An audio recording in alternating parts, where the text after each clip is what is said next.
अस्सलाम वालेकुम। Cigarette smoking एक ऐसा अमल है जिससे इंसान की पूरी बॉडी डैमेज होती है, मगर हमारी बॉडी में सिगरेट स्मोकिंग की वजह से जो पार्ट सबसे ज़्यादा डैमेज होता है वो हमारे लंग्स हैं। हमारे लंग्स में मिलियंस ऑफ एयर सैक्स मौजूद होते हैं जिन्हें एल्वियोलाई कहा जाता है। जब हम सांस अंदर लेते हैं तो एल्वियोलाई में मौजूद ऑक्सीजन एयर में से ब्लड में शामिल होती है, और जब हम सांस बाहर निकालते हैं तो ब्लड से कार्बन डाइऑक्साइड निकलकर एल्वियोलाई में जाती है, जहां से फिर ये बॉडी से बाहर निकाल दी जाती है।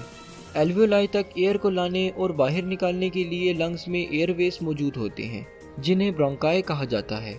इन ब्रोंकाई की लाइनिंग में म्यूकस प्रोड्यूसिंग सेल्स मौजूद होते हैं जो म्यूकस प्रोड्यूस करते रहते हैं, जिसकी वजह से जब हम सांस लेते हैं तो एयर में मौजूद डस्ट पार्टिकल्स और माइक्रो ऑर्गेनिजम्स वगैरह इस म्यूकस में ट्रैप हो जाते हैं।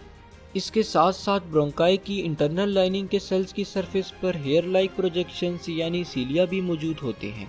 ये सीलिया डायरेक्शनल मूवमेंट कर रहे होते हैं, जिसकी वजह से जो म्यूकस प्रोड्यूस होता है वो ऊपर की तरफ धकेला जाता है ताकि म्यूकस के साथ जो डस्ट पार्टिकल्स और माइक्रो ऑर्गेनिजम्स अटैच हुए हैं वो भी बॉडी से बाहर निकल पाएं।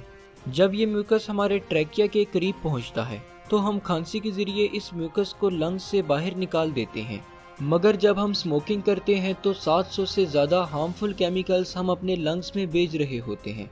ये केमिकल्स हमारे ब्लड में शामिल होकर पूरे जिस्म को नुकसान तो देते ही हैं, मगर इसके साथ साथ लंग्स को पूरी तरह डैमेज करते हैं। स्मोकिंग की वजह से जो साइड इफ़ेक्ट्स आते हैं वो स्लोली आते हैं, जैसे कि जब हम सिगरेट पीते हैं तो सिगरेट में मौजूद टार, जो कि एक harmful brown to black colour का सब्सटेंस है, वो हमारे लंग्स में इंटर हो रहा होता है और ये सब्सटेंस स्टिकी नेचर का होता है, जिससे ये हमारे एल्वियोलाई और ब्रोंकाई में अटैच होकर इन्फ्लेमेशन कॉज करता है, जिसके नतीजे में हमारे एल्वियोलाई में इम्यून सेल्स इकट्ठा होना शुरू हो जाते हैं और ये इम्यून सेल्स इन्फ्लेमेटरी रिस्पांस के नतीजे में एल्वियोलाई की वॉल्स को भी डैमेज करना शुरू कर देते हैं, जिसकी वजह से एल्वियोलाई अपनी इलास्टिसिटी खो देती है। इस कंडीशन को एम्फेसीमा कहा जाता है।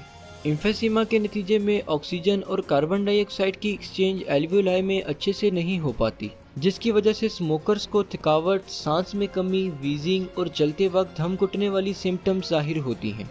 इसके साथ साथ स्मोकिंग की वजह से हमारे ब्रोंकाई में मौजूद सीलिया भी डैमेज होते हैं, जिसकी वजह से ब्रोंकाई के अंदर जो म्यूकस प्रोड्यूस होता रहता है वो अच्छे से बाहर नहीं निकल पाता, जिससे स्मोकर्स की चेस्ट भारी भारी सी रहती है। इस कंडीशन को क्रोनिक ब्रोंकाइटिस कहा जाता है। इस कंडीशन के नतीजे में स्मोकर्स को बार बार खांसी आती रहती है, मगर फिर भी म्यूकस लंग्स से बाहर नहीं निकल पाता।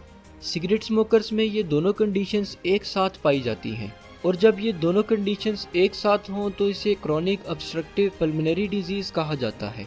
इसके अलावा स्मोकिंग की वजह से लंग कैंसर के चांसेस भी रहते हैं, यानी दुनिया में लंग्स कैंसर के 90% केसेस सिगरेट स्मोकिंग की वजह से होते हैं। और अगर आप एस्थमा के मरीज हैं तो स्मोकिंग एस्थमा को मजीद वर्स बनाता है। एक सर्वे के मुताबिक ये देखा गया है कि वर्ल्ड में हर 5 में से 1 डेथ स्मोकिंग की वजह से हो रही है, इसलिए इस हैबिट से छुटकारा पाना बहुत ज़रूरी है।